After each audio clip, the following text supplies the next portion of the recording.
আমার স্বামী কড়াভাবে নিষেধ করেছেন মসজিদে এসে নামাজ আদায় করতে এবং আলোচনা শুনতে। এখন আমি কি ছেলে মেয়েকে দিয়ে চলে যেতে হবে, না আমি তাকে না জানিয়ে চেষ্টা করব আসার? স্বামী যদি আপনাকে ইসলাম থেকে দূরে রাখতে চায় তাহলে এক্ষেত্রে স্বামীকে অমান্য করাটা জায়েজ। স্বামীকে মান্য করবেন, স্বামী যেখানে শরীয়তের নির্দেশটাকে ইমপ্লিমেন্ট করতে বলে আপনাকে বলে এই পর্দা করতে হবে, তখন স্বামী না বললেও করবেন, আর বললে তো অবশ্যই করবেন। কিন্তু স্বামী যদি বলে কোরআন টাচ করা যাবে না, তখন স্বামীর এই জায়গায় অমান্য করাটা ফরজ। শায়েখদের বক্তৃতা শুনতে পারবে না, এটা শোনা যাবে না। তবে একটা জিনিস, মিউচুয়াল আন্ডারস্ট্যান্ডিংয়ের মধ্য দিয়ে আগানোর চেষ্টা করবেন। স্বামী যদি, এখন যে বোন এটা প্রশ্ন করছেন, তুমি যদি বলেন যে মনজুর-এ-এলাহি সাহেব বলছে আপনার কথা শুনতে না,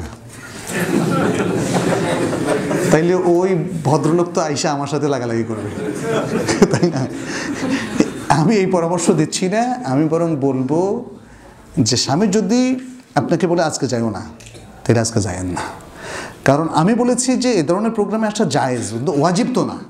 আজকের হালাকায় অ্যাটেন্ড করাটা কি ওয়াজিব? ওয়াজিব না। তাইলে সরাসরি আপনার হাউস হোল্ডের অভিভাবকের সাথে সংঘর্ষে লিপ্ত হওয়া কিন্তু ওয়াইজ না। তাকে বুঝান, কনভিন্স করেন। এটা হচ্ছে বুদ্ধিবৃত্তিক ক্ষেত্রে সবচেয়ে গুরুত্বপূর্ণ টুল হচ্ছে to convince your partner, your spouse and other people. আপনি জোর করবেন না, জোর করলে তো সংঘর্ষ হয়ে যাবে। ও সংঘর্ষ হয়ে গেলে না, এরপরে তালাক হয়ে যেতে পারে।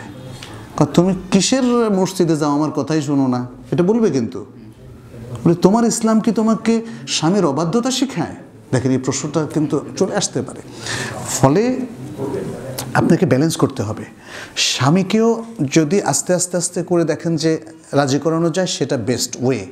আর যদি স্বামী আসলে দস্যুর মতো হয়, সে নিজে মদ খায়, নামাজ পড়ে না, আর আপনাকে বলে তুমি নামাজ পড়তে পারবে না, মসজিদে যেতে পারবেন না, তাহলে এর সাথে যুদ্ধ করেন। কারণ এর সাথে বেশি দিন সংসার আপনি করতে পারবেন না। শরিয়া সেটা অ্যালাউ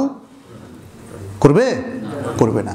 একজন বেনামাজির সাথে সংসার করাকে শরিয়া আসলে অ্যালাউ করে না। এটা হয়তো আপনাদের অনেকের কাছে ভারী মনে হতে পারে, but this is the solution. আমি অন্যভাবে বললাম না, আমি কিন্তু একটু সুন্দরভাবে বললাম আপনাদেরকে, ফতোয়া আকারে বলিনি।